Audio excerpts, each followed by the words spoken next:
Hello everyone, welcome to my channel. আশা করি সবাই ভালো আছেন। আমিও অনেক অনেক ভালো আছি। বন্ধুরা, গত ক্লাসে আমরা শিখেছিলাম সাবজেক্টিভ কেস, অবজেক্টিভ কেস এবং পজিটিভ কেস সম্পর্কে। তো আজকে আমরা এগুলো সম্পর্কে সংক্ষিপ্তভাবে আরো একটু জেনে নেই। ইংরেজি শেখার জন্য এই 8 ধরনের সাবজেক্ট মাথায় রাখলে যে কোনো ধরনের ইংরেজি সেন্টেন্স আমরা সহজে পড়ে ফেলতে পারবো। তো চলুন এই 8টি সাবজেক্টকে আমরা আর একবার দেখে আসি। আই, প্রথমে আছে আই। আই অর্থ আমি। আই, আই অর্থ আমি। ইউ, ইউ অর্থ তুমি অথবা আপনি। ইউ অর্থ তুমি অথবা আপনি। উই, উই অর্থ আমরা। দে, দে অর্থ তারা। ই, ই অর্থ সে, যেটা ছেলেদের ক্ষেত্রে ব্যবহৃত হয়। সি, সি অর্থ সে, এটা মেয়েদের ক্ষেত্রে ব্যবহৃত হয়।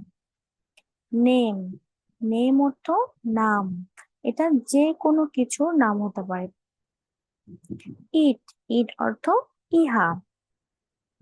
তো এখানে আমরা 8 ধরনের সাবজেক্ট সম্পর্কে জানলাম। তো এখন আসা যাক অবজেক্ট সম্পর্কে।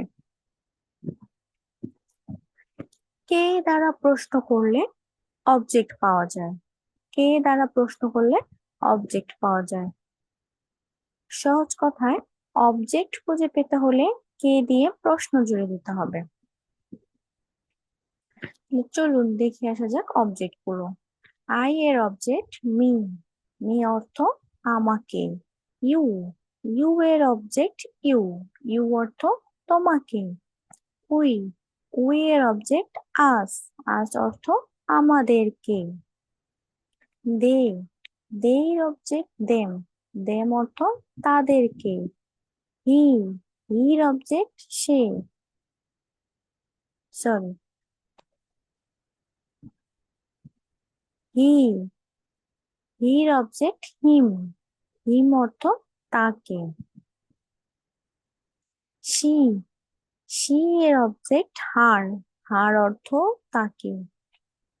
নেম, নেম এর অবজেক্ট নেম, নেম অর্থ নামকে।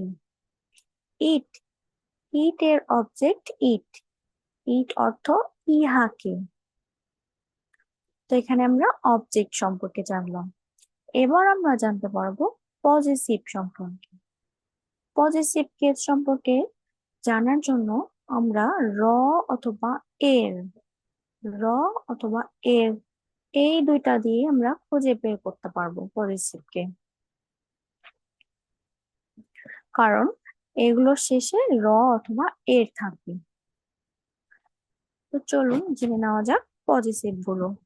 আই এর পজেসিভ মাই, মাই অর্থ আমার। ইউ এর পজেসিভ ইয়োর, ইয়োর অর্থ তোমার। উই, উই এর পজেসিভ আওয়ার, আওয়ার অর্থ আমাদের। দে এর পজেসিভ দেয়ার, দেয়ার অর্থ তাদের। হিজ, হি এর পজেসিভ হিজ, হিজ অর্থ তার। শি, শি এর পজেসিভ হার, হার অর্থ তার। নেম, নেম এর পজেসিভ নেমস, নেম অ্যাপোস্ট্রোফি এস, অর্থাৎ নামের সাথে অ্যাপোস্ট্রোফি এস থাকলে এটা হবে নেমস, অর্থাৎ নামের পজেসিভ। ইট এর পজেসিভ ইটস, ইটস অর্থ ইহার। তো আমরা এখানে দেখতে পাচ্ছি প্রত্যেকটি শেষে র, কোনোটা শেষে র অথবা কোনোটা শেষে এর রয়েছে। তাহলে আমরা এখানে জানতে পারলাম সাবজেক্টিভ কেস, অবজেক্টিভ কেস এবং পজিটিভ টেন্স সম্পর্কে। তো দেখে নেওয়া যাক, এইখানে আমি দুইটা আই অর্থ বলেছিলাম আমি, কিন্তু আই অর্থ আমাকে, আবার আই অর্থ আমার হয়, এই দুটা সম্পর্কে বলিনি এখনো। তো চলুন জেনে নেওয়া যাক কখন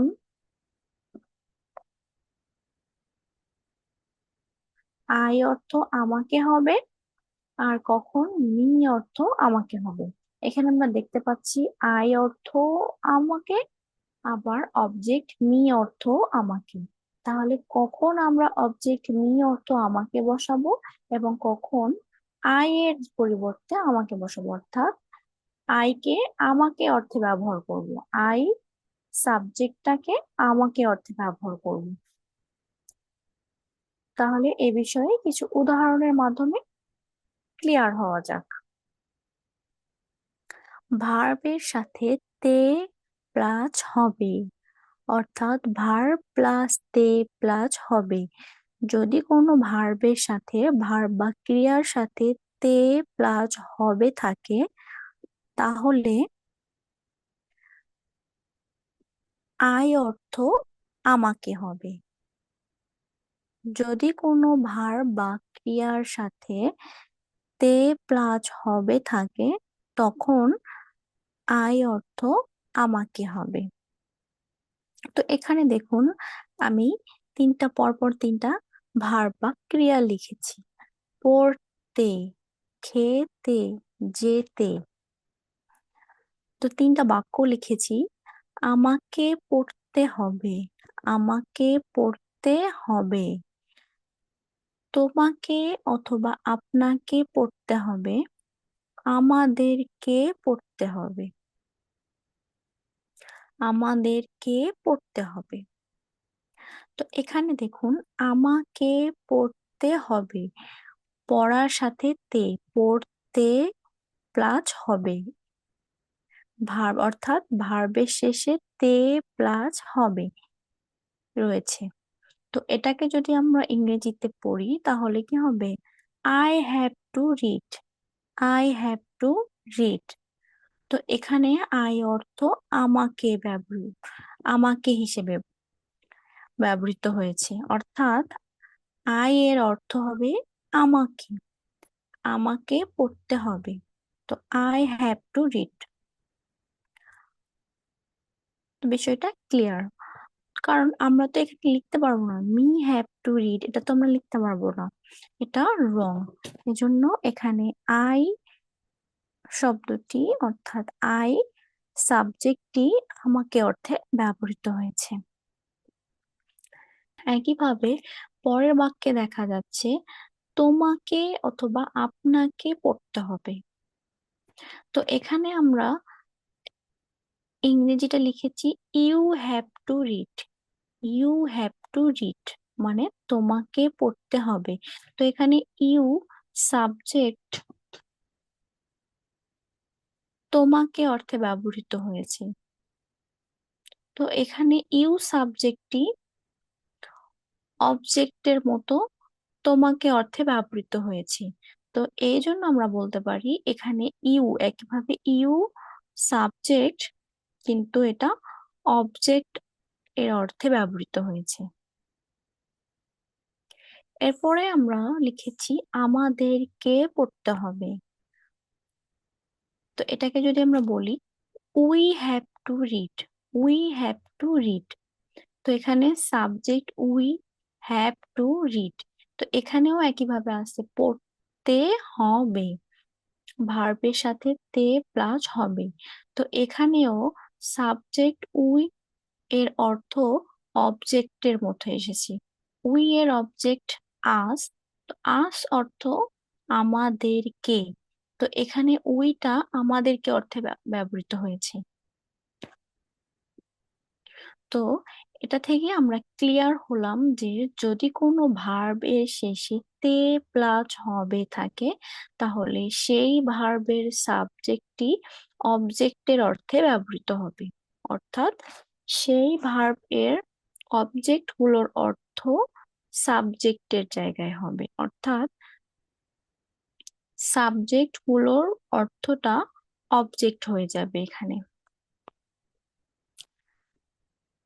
এরপরে জেনে নেওয়া যাক তে প্লাস হবে, এটার পরিবর্তে কি লিখতে পারবো আমরা, বা এটার জায়গায় কি লিখবো? Have to, has to.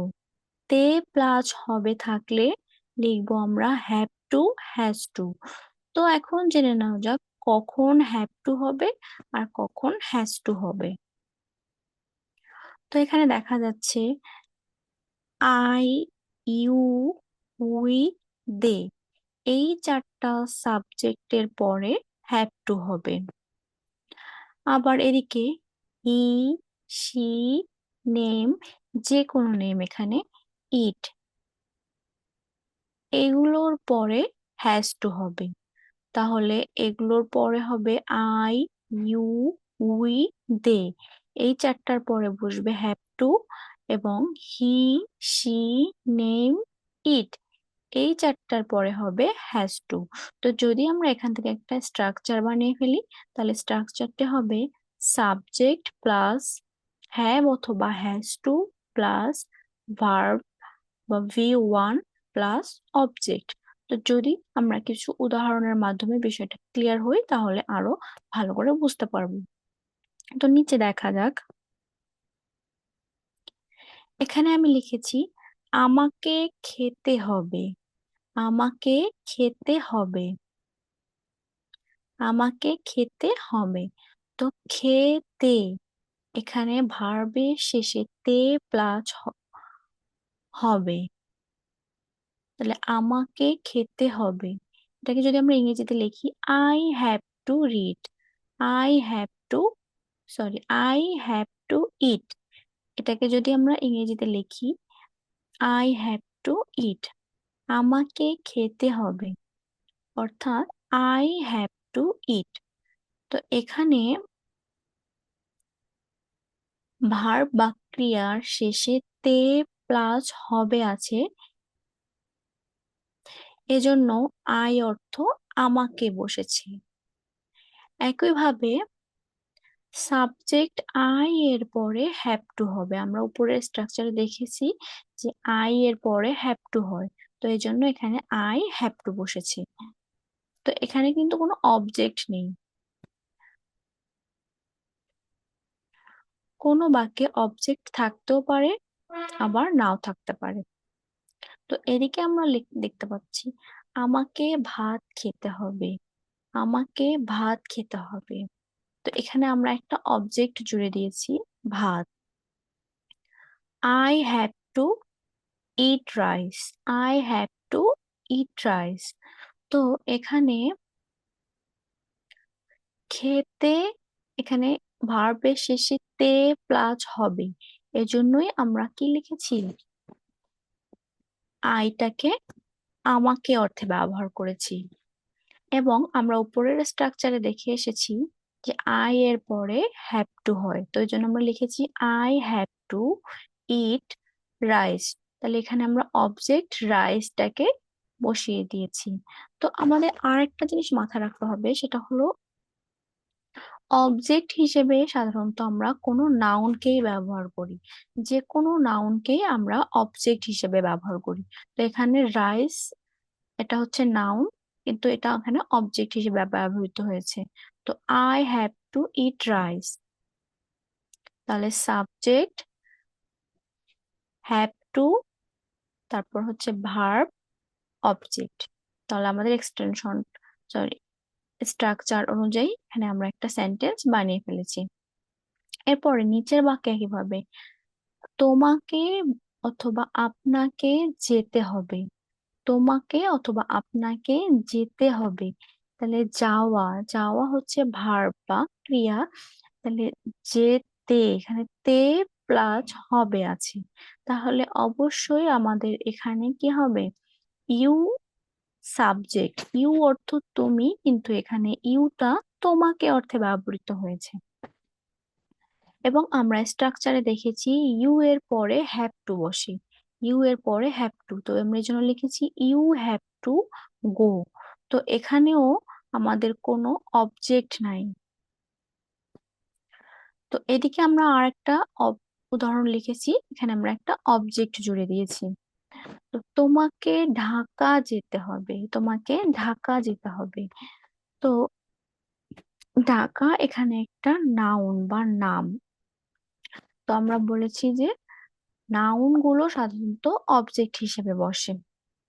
তো এখানে যদি আমরা এটাকে বলি ইংরেজিতে, তাহলে হবে you have to go to Dhaka. You have to go to Dhaka. তাহলে আমরা উপরে স্ট্রাকচারে পড়েছি ইউ এর পরে হ্যাভ টু বসে, ইউ এর পরে হ্যাভ টু বসে। এরপরে আমাদের ভার্ব বসেছে গো, ভার্ব বসেছে গো, এবং টু ঢাকা এটা হলো আমাদের অবজেক্ট, এটা হলো আমাদের অবজেক্ট। তাহলে you have to go to Dhaka. এখানে have to, have, has to এগুলো হচ্ছে আমাদের হেল্পিং ভার্ব। এরপরে আমরা দেখবো যে হ্যাজ টু কোথায় বসে, এবং এরপর আরো দুটো আমরা উদাহরণ দেখতে পাবো। দেখো, তাকে শিখতে হবে, তাকে শিখতে হবে। হি হ্যাজ টু লার্ন, এটাকে যদি আমরা ইংরেজিতে বলি তাহলে হবে হি হ্যাজ টু লার্ন। তো আমরা সাধারণত জানি হি অর্থ সে, হি অর্থ সে, কিন্তু এখানে হিটা তাকে অর্থে ব্যবহৃত হয়েছে। তাহলে আমরা এখানে যদি উপরে দেখতে পাই হি অর্থ সে, তাহলে হিটা তাকে অর্থাৎ অবজেক্ট হিসেবে এখানে ব্যবহৃত হয়েছে। তাহলে হি অর্থ তাকে, এখানে হয়েছে হি অর্থ তাকে। আমরা নর্মালি জানি হি অর্থ সে, হি এর অবজেক্ট হিম অর্থ তাকে, কিন্তু এখানে আমরা দেখতে পাচ্ছি হিটা তাকে অর্থে ব্যবহৃত হয়েছে। হি এর পরে আমরা উপরে স্ট্রাকচারে দেখেছি যে হি এর পরে হ্যাজ টু হয়। তো এখানে হি হ্যাজ টু, শিখতে, শেখার ইংরেজি হলো লার্ন, এই জন্য আমরা লিখেছি হি হ্যাজ টু লার্ন, তাকে শিখতে হবে। তো এখানেও আমাদের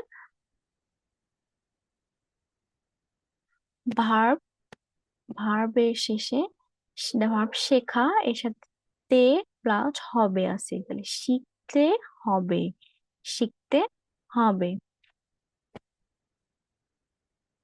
তাহলে এই জন্য এখানে হ্যাজ টু বসেছে, হ্যাজ টু। আর আমরা উপরে দেখেছি যে হি এর পরেই হ্যাজ টু হয়। এরপর এদিকে আছে রাহুলকে খেলতে হবে, রাহুল হ্যাজ টু রিড। আমরা উপরে দেখেছি নামের পরে হ্যাজ টু হয়, তাহলে রাহুল হ্যাজ টু রিড। তারপরে আমরা অতিরিক্ত আরো দুইটা উদাহরণ দিয়েছি, আমাদেরকে খেলতে হবে, তাহলে we have to play, we have to play. তো আমরা এখানে উইটাকে আমাদের অর্থে ব্যবহার করেছি।